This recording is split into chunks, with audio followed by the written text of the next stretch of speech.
আসসালামু আলাইকুম।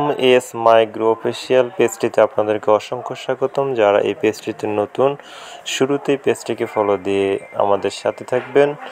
আজকে আমরা আপনাদেরকে দেখানোর চেষ্টা করব হলুদ ক্ষেতে কী ধরনের ওষুধ বা কীটনাশক ব্যবহার করতে হয়, কি ব্যবহার করলে হলুদের বেশি ফলন পাওয়া যায় বা গাছগুলো সতেজ হয়, তাড়াতাড়ি বেড়ে ওঠে, সে সম্পর্কে আজকে আপনাদেরকে ধারণা দেওয়ার চেষ্টা করব। আশা করি পুরো ভিডিওটি আমাদের সাথে থাকবেন ইনশাল্লাহ। আমরা আজকে আমাদের এই হলুদ ক্ষেতে বোরন, চিলেটেড জিঙ্ক আর একটি পিজিআর স্প্রে করতেছি, যেগুলো স্প্রে করলে গাছগুলো খুব তাড়াতাড়ি বাড়বে বা বড় হবে।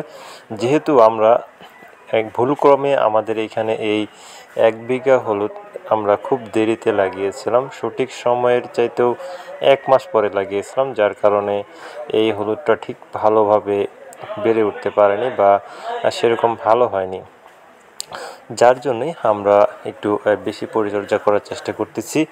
এখানে আমরা এই স্প্রের পাশাপাশি বা এই স্প্রে করার পরে কয়েকদিনের মধ্যেই বা বৃষ্টিটা কমলে, যেহেতু আমাদের পঞ্চগড়ে বৃষ্টি হচ্ছে প্রতিদিনই কম বেশি এখন 2-3 দিন থেকে, এই বৃষ্টিটা কমলেই আমরা একটা নিড়ানি দেবো, নিড়ানি দিয়ে আবার সার দিয়ে আমরা মাটি দিয়ে দেব, যাতে করে খুব দ্রুততার সাথে গাছগুলো আবার ঝোপঝাড়ের মতো বেড়ে ওঠে আর অধিক ফলন পাওয়া যায়।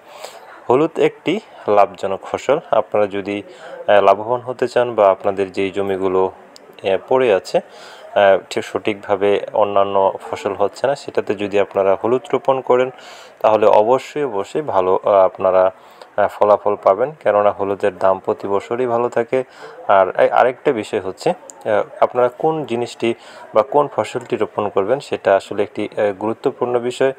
কেননা আমরা যেই ফসলগুলো সচরাচর আবাদ করে থাকি সেটাতে আপনার সচরাচর এগুলো সবাই করে, যার কারণে সেটার চাহিদা কম থাকে, কিন্তু হলুদের যে আবাদটা এটা অনেক কম হয়, যার কারণে এটাতে অনেক ভালো রেসপন্স পাওয়া যায়।